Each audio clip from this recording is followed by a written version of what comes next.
Hey, Homestead Phil here with Rent the Chicken, and with me is Homestead Jen. And tonight we have a former Rent the Chicken renter who is now an urban homesteader. How exciting is that? So welcome, Maria. So happy to have welcome. you. Thank you. So we have a few things going on the Rent the Chicken side. Yep. I was sharing and doing crazy things. We are accepting reservations all across the United States and Canada for Rent the Chicken and Hash the Chicken. So if you're not on our list yet and you've been thinking about it, check out our website, rentthechicken.com. And we're just so usually for those who are following along, you are used to seeing another blue shirted homesteader, but now we have Maria with her parakeet on her shoulder. Yeah. So Maria, tell us about your decision to keep backyard hens and how Rent the Chicken played a part in that. So we started, okay, so let me back it up. I'm married to a very conservative accountant, let's say, who was completely against this chicken idea that I had. And it was a pilot project that they had in the beaches, which is where I lived. And there was only 3 locations in Toronto. So I was pushing and pushing for about, I'm going to say close to 2 years. And we had mega fights about it, lots of tears. And then I finally got through. And the way I got through is because I discovered your program. Super. I honestly, hi, honey. Sorry, there's my 3-year-old. You want to say hi? Yes. You bet. The chicken program. You want to say hi? Oh, hey. Okay, sit over here. Your daddy's downstairs. Go say hi to dad. So I discovered your Rent the Chicken program, and I basically said, you cannot say no because they're going to give us everything. They're going to give us the coop. They're going to give us the food. They're going to give us 2 to 4 chickens, whatever we want. They pick them. They drop them off in May. They pick them up in October. You can't argue with this. So he finally agreed. And within 2 weeks, I'm not even kidding, we built a coop. And I'm talking, I would say it's 250 square foot coop in my side yard. Yeah. Wow. 2 weeks. He fell in love with the chickens. So we started with 2 chickens and now we have 4 because that's the max that we can have. Mm-hmm. We added rabbits to the coop because they can live harmoniously between the chickens and the rabbits. And then we have some rescue pigeons because neighbors are giving us birds that can't fly, that have broken wings. So we're this hot spot in our neighborhood where everybody comes and looks at our birds, which is kind of fun. Anyway, but that's how it started because of you guys. And then we did hatch the chicken program. Oh, yeah. Through you, and we had 7 eggs and 6 hatched. Nice. And that was really exciting. It's almost magical. It doesn't matter how many times we see those baby chicks hatch. It is incredible for sure. You can hear them chirp while they're still in the shell. That's insanity. Yeah. And then they, I don't know, it's just crazy to see it before your eyes. Right. Or even to go and get an egg from a chicken that one of your chickens laid. Right. And then you're going to eat that. That's food for your family. And it just came from the chicken. You can't get more farm to table than that, right? And you could hear them lay it. You could hear them lay the egg. And I'm oh, there's Shirley laying her egg. It's kind of funny. Yeah. Yeah. So what are all of your chickens' names? So we had 2 that unfortunately got, a raccoon got them. So that was Guadalupe. She was gone, and Dottie. But now we have Clementine, Margarita, Shirley, and Priscilla. Oh, good name. Now I have a question. Since all this stuff came into the neighborhood, and of course, I can't remember, what year did you first get your chickens with us? Not last summer, the summer before that. 2020. Yeah. So just as COVID was starting to lock down things, the chickens arrived. How do you think that affected not only your family having the chickens there during COVID, as well as the neighbors around you? So we have a side, our house is in a corner lot.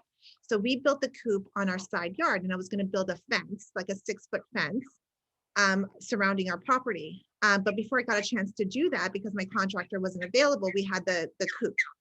And people would stop by and we'd be hovered over this, we had a 4-foot fence at that point, and they would hover over and stare at these chickens for, honestly, some would stay for more than an hour and stare at my chickens and the rabbits that were in there. And then people would talk to each other, and before you knew it, everybody was coming down, and there would be, I wish I had pictures to show you, but like a lineup of people staring at our chickens, and then they would bring our kids and they would hold them up over the 4-foot fence. So what I just decided to do is that we took down the fence around the coop. So now the coop is completely clear, and we built a little bench in front. So it's like a seating area. I'll send you a picture. I don't know if you could post it, just to see where it had to go, because people were so in love with them that when they were hovering over the fence, they felt like they were bothering us. And I'm like, no, you're not bothering us at all. Like, I'd rather you come to enjoy the chickens as much as we do. So we built like a viewing area. So these chickens changed your community and not just your family. Swear to God, they changed the community. Now we have a tunnel from the house to the chicken coop where the parrots go in and out of the chicken coop. So you'll see parrots in there, you'll come in and out, and they all live harmoniously within each other. Like, it's crazy. Even for me, and I see it every day. I still think it's like, it's very special. Yeah. Wonderful. Well, next time we're in Toronto, we are stopping by your house, and I'm going to sit on that bench. Yeah, for sure. So let's talk briefly about the bylaw change in Toronto. So this is the information that I know. A 3-year project pilot program for 3 wards, and then they changed the wards, but not the pilot program wards. It got all confusing, but and now it's down to the wire. So people can complete the survey, which is in the link below. Yep, and the description on this video. In the description, yeah, and they can provide their feedback. If they've had chickens or if they want chickens, they can provide their feedback with that. And tomorrow is the deadline. Is that correct? Yeah. Yeah. And then the counselors will come together and make their decision. That's right. Yeah. And, when I was contemplating getting chickens, I would always have, we would have friends over and I'd say, I really want chickens. Can you, try to convince my husband, try to convince Francis? And everybody who has memories of chickens growing up, they're like, no, why would you want chickens? They smell, they do this, but they don't. No, not at all. I'm telling you, my house is on a side lot. So the sidewalk in the coop, and you can put your nose right to the run, and you will barely smell. What you smell is Timothy hay, or you'll smell like the rabbit droppings, right? Yeah, you won't smell the chickens at all. So yeah, and really 2 or 4 chickens on a city lot has minimal impact. They're probably having memories of like their grandfather chicken farm with 100, 200 chickens. You bet. Yeah. That's right. And chicken keeping is on a small scale is very different now than it was on a large scale back then. Absolutely. For sure. Yeah. And so what a great testimonial. And so we're super hopeful that that it will be changed. I mean, anybody that we've talked to that participated in the pilot program has enjoyed. Yes. So if you're watching, even if they're not participating in the pilot program. So if you're watching this and you live in Toronto, click the link after this live stream. Absolutely. So. Yeah. So do you have something you'd like to ask us? Yes, I would actually. 2 things. One is, how did you go from being farmers to developing this program, which is fantastic? And with that question, how do you feel about your chickens are going to somebody else's home, and how do you feel about them taking good care of them? Oh, great question. You want to feel the first one? I'll feel the second one. Sure. So I worked in IT for 20 years.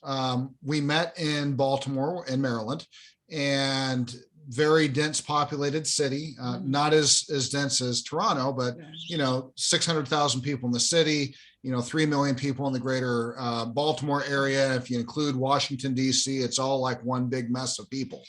And my experience farming to that point, when we still lived there, was growing some cucumbers in the backyard. Okay. So then he took over my flower bed. I didn't plant flowers fast enough.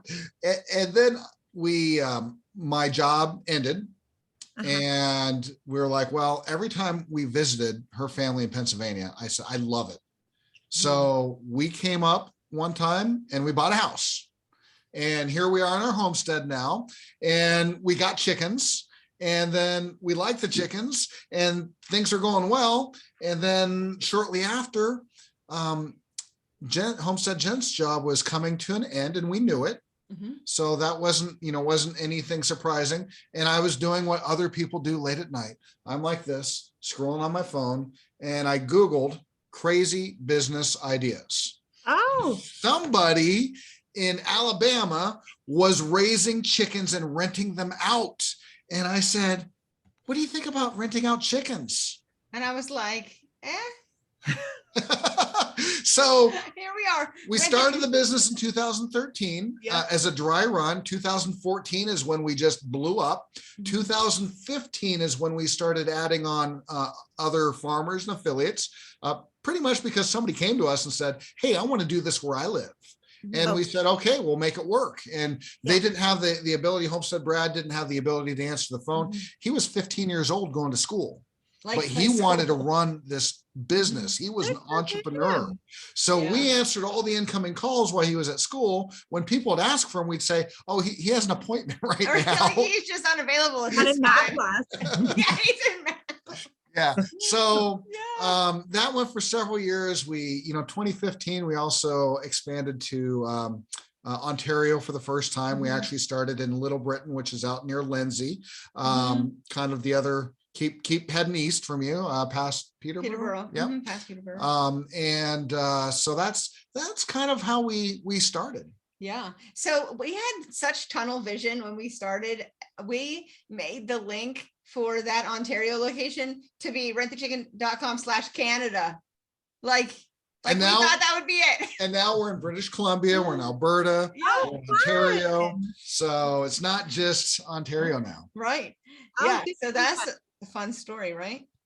Yeah, and I remember when so the chickens got dropped off, and it was like very cold. I think there was a little bit of flurries coming down, and I called Homestead Kate, and I said, my chickens are going to freeze. What do I do? Daphne, get off my head, please. And she talked me through everything, and it was great. But then I thought, how do they give the chickens out and not worry that people are not going to take care of them? I mean, do they stress out about it? You know? Well, we have our own personal flock, and then we have our rental flock of chickens. And so not that we don't care about those, but those ones aren't named, and those ones are ones that go to the families. And essentially, if people wanted to harm a chicken, they would get a free one off of Kijiji. Right. Or Craigslist in the States, right? And so we have found that people really do want to care for our chickens. And if they decide that it's not a good fit and they want to chicken out, then we pick up as soon as possible, because there is a chance at that point they are They're at just their not taking end. care of them. So we get there as quickly as we can. To pick up the chickens. Yeah. Right. So that makes sense as to like how we can release them, because we're not giving up Homestead Phil's newly named chicken named Cookie. I love Cookie. I will definitely be using Cookie. My kids always want to name the chicken something like that, like Snowflake, Cookie. And I'm always about old people names. I like Cookie lays a blue egg. I'm sorry, Cookie? Cookie lays a blue egg. Wow. Yeah. Yeah. Well, so does Whitey and Hottie, for what it's Yes, worth. they all lay blue eggs. Oh, that's so funny. All right. Well, we are nearly out of time, but we want to ask you if you go ahead. Last question. You've got 6 eggs. What you cooking? Well, I have 6 kids, 2 parrots, 4 chickens, 5 rabbits, 3 pigeons. What else do I have? So I'm not cooking anything, is what I would say to you. So the best I can do is I'm going to boil these eggs, and I'm going to make deviled eggs. Right. Nice. What's your secret? We call that cooking and cooking. Yeah. Do you put something special in them? So I want to create, okay, so this is my idea. I want to create a cook, and if somebody thinks it's a good idea and they want to take it, go for it. But I want to create a cookbook that's called Around the World in 40 Eggs. And every country will have their egg, right? So India could have like a curried deviled egg. Oh, and yeah. China can have something with like a soy, or Canada can have something that has bacon in it. So I'm always experimenting with my deviled eggs. Love it. I love it for sure. Well, I've heard about bacon and cheddar deviled eggs. Yeah, and I I have want, not yeah, made there's so those. many different, things that you can put in the deviled eggs, and they're delicious. They always come out good. Even a curry, like a curry deviled egg, Yeah. is delicious. It's so Yeah. good. Now, when you separate your yolks and you crush them up, do you use like a mayonnaise or a Miracle Whip, or what is a Canadian thing that you put in there? Hellman's. Hellman's mayonnaise. Yes. Ooh, I No should- Miracle Whip over here. Bless in you. Canada. Bless you. Yes, no, for sure. It's going to be Hellman's for sure. And a little bit of mustard Yes. is usually the base. And then everything else gets like thrown in. Yeah. All right. Well, Oh. thanks so much for joining This us. has been Yes. excellent. I'm Homestead Phil. And I'm Homestead Jen. This is Homestead Maria. Yes, we are think giving you can- that honorary title with Yeah. all Oh, those thank you. animals. You have earned the title of Homestead. Yes. So thanks so much for being on this evening, and rentthechicken.com. If you're in Toronto, click on that link to complete that by tomorrow. Yes, And absolutely. chat soon. See All ya. right. Have a good night. Bye.